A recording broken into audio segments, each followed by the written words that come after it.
Right, so we are discussing about the meninges, right. अब ये जो मेनिंजेस है आपके पास, मैंने आपको बताया था कि मेनिंजेस क्या करते हैं। मेनिंजेस हमारे ब्रेन को प्रोटेक्ट करते हैं। For example this is our brain और ये है हमारे पास मेनिंजेस रेड कलर में, ग्रीन कलर में और ब्लू कलर में, राइट।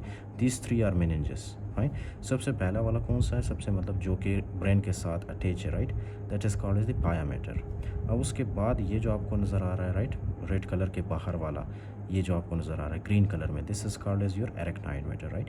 अब ग्रीन कलर के बाहर वाला ब्लू कलर में जो है that is your dura mater, fine, okay. अब क्या है कि ये जो हमारे पास पिया मैटर है ना, रेड कलर में पिया मैटर, और बाहर वाले में क्या है, एरेक्नाइड मैटर। इन दोनों के बीच में क्या होता है हमारे पास, इन दोनों के बीच में इस तरह से फ्लूइड होता है। उस फ्लूइड को हम क्या कहते हैं, cerebrospinal fluid. I explain this okay in detail. So उसके बाद क्या है कि three membranes that surround and protect the brain and spinal cord, fine. ये थ्री मेम्ब्रेन्स है जो कि हमारे ब्रेन एंड स्पाइनल कॉर्ड को प्रोटेक्ट करते हैं, राइट। उसके बाद it derive from both neural crest and mesoderm. So you have to remember this कि ये न्यूरल क्रस्ट सेल से भी ड्राइव होते हैं और मेसोडर्म से भी, right.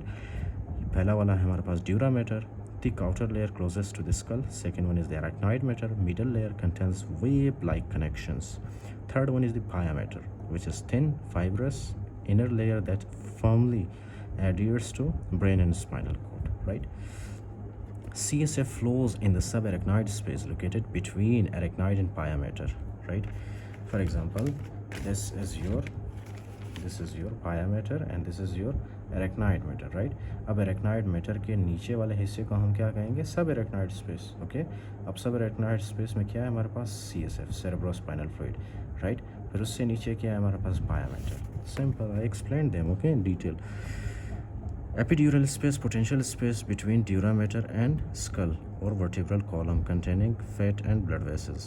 Site of blood collection associated with middle meningeal artery injury.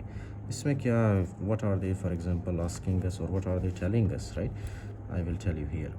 ये हमारे पास है सबसे पहला वाला intracranial hemorrhage, okay? तो हमारे पास क्या है सबसे पहला वाला, epidural hematoma. Why epidural hematoma occurs? This is due to the rupture of the middle meningeal artery, which is a branch of the maxillary artery, right? Okay. Do you remember in the last lecture we discussed about this one, middle meningeal artery, middle meningeal vein, right? अब ये जो meningeal artery है आपके पास, right? Middle meningeal artery, it is a branch of the maxillary artery, okay? Maxillary artery का branch है ये, कौन? Middle meningeal artery, ये मैक्सिलरी आर्टरी का ब्रांच है, फाइन। मैक्सिलरी आर्टरी का एक बच्चा है ये, ओके। अच्छा, तो often secondary to skull fracture, epidural haematoma किस वजह से होता है, often secondary to skull fracture की वजह से मोस्टली होता है ये, involving the pterion point, okay, thinnest area of the lateral skull. अब ये जो टेरियन पॉइंट है ये क्या है कि हमारा जो लेटरल स्कल है ना, for example this is a person, right.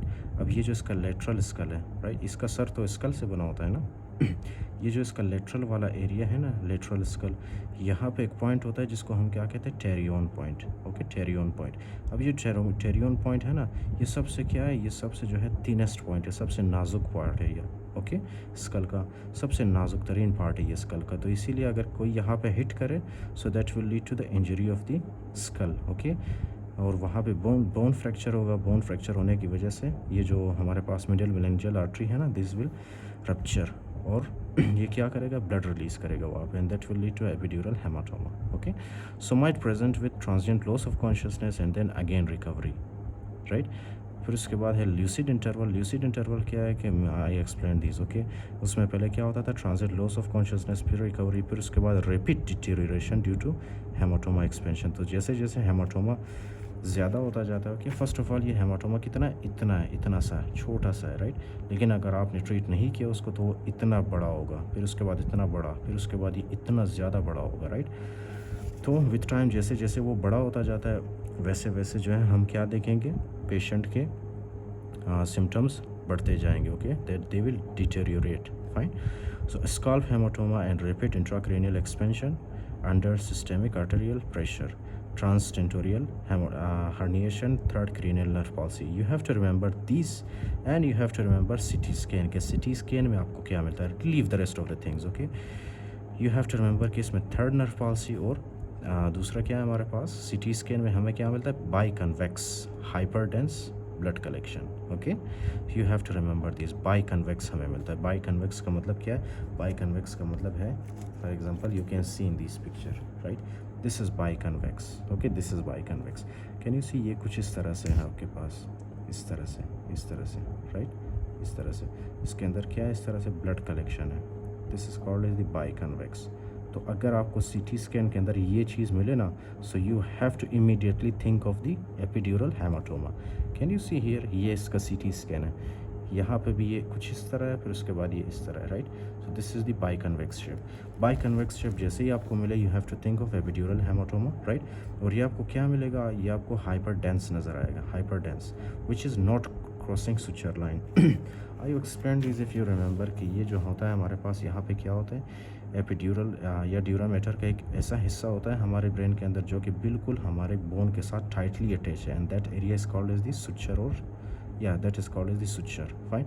तो इसीलिए ये जो हमारे पास हेमाटोमा है ना, ये हेमाटोमा हमारे ड्यूरामेटर को बेशक ये इन्वॉल्व करता है, लेकिन ड्यूरामेटर जहाँ पे ये सुचर बना होता है, जहाँ पे जॉइंट होता है ना ड्यूरामेटर, उसके साथ बहुत ही टाइटली अटैच होता है, फाइन। ओके, तो इसीलिए ये ड्यूरामेटर इससे आगे एक्सपेंड नहीं होता, fine. Okay, so it is simple, okay, that it is not crossing the suture lines.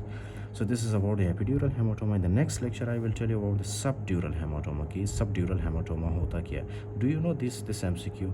ये MCQ में आया था, right? ये MCQ में आया था last year. So you have to remember this कि ये मतलब कैसे CT scan में आपको क्या मिलता है?